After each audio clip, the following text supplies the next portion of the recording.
diagnosticaron diabetes tipo 1 cuando tenía 15 años y me puse muy mal y... Recuerdo ir al cine con mis amigos e ir al baño unas 8 veces. Creo que vomité unas 3 veces. Y en algún momento mi madre dijo que algo no estaba bien. Al recibir este diagnóstico, creo que lo primero que alguien haría es... querer saber qué es, y eso fue lo que me sucedió a mí. Me aterraban las agujas cuando era niño.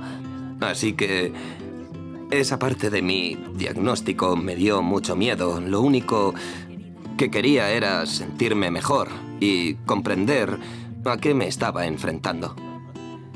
No creo que pueda desear una mejor reacción de mi familia en cuanto al diagnóstico de la diabetes tipo 1. Mis padres son personas tranquilas y serenas. Y solo pensaban en qué haríamos a partir de ahora. ¿Qué hacemos para que esto mejore, para que esté sano y pueda seguir adelante?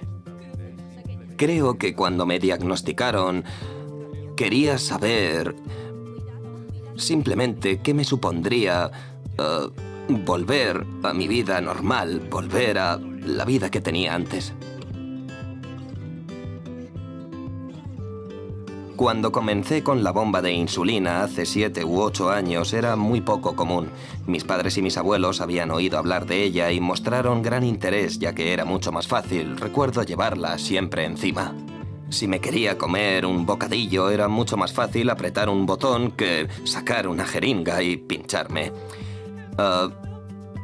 Es genial con el tema de los deportes porque si quieres hacer alguna actividad en un momento que no lo tenías planeado, puedes parar o disminuir tu basal. Mientras que con los pinchazos ya tienes la insulina en tu cuerpo y no puedes hacer nada. Tener la bomba con la vida que llevo me permite no tener que adaptarme a un horario determinado. Algunos días estoy estudiando, otros dando clases y otros viajando. Viajo mucho por temas de trabajo y para asistir a conferencias.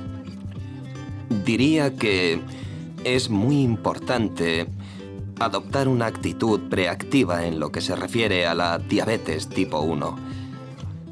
Los esfuerzos que empleas en aprender sobre tu enfermedad se traducen directamente en el control que tendrás, en el tipo de nivel de vida que podrás llevar y hace las cosas más sencillas a largo plazo, así que aprender tanto como puedas y mantenerte positivo es como debes actuar.